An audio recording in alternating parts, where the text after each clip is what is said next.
Ang mabuting balita ng Panginoon ayon kay San Mateo.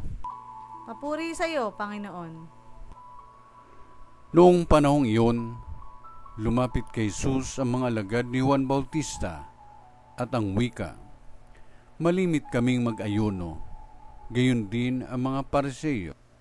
Bakit po hindi nag-aayuno ang inyong mga alagad?"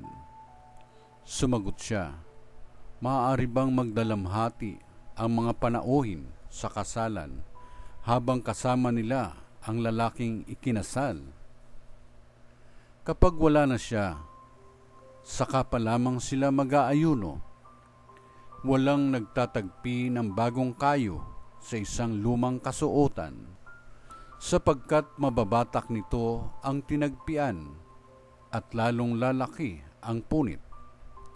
Wala ring nagsisilid ng bagong alak sa lumang sisidlang balat. Kapag gayon ang ginawa, puputok ang balat, matatapon ang alak at mawawasak ang sisidlan. Sa halip ay sinisilid ang bagong alak sa bagong sisidlang balat, at sa gayoy kapwa nagtatagal." Ang mabuting balita ng Panginoon. Pinupuri ka namin, Panginoong Jesucristo.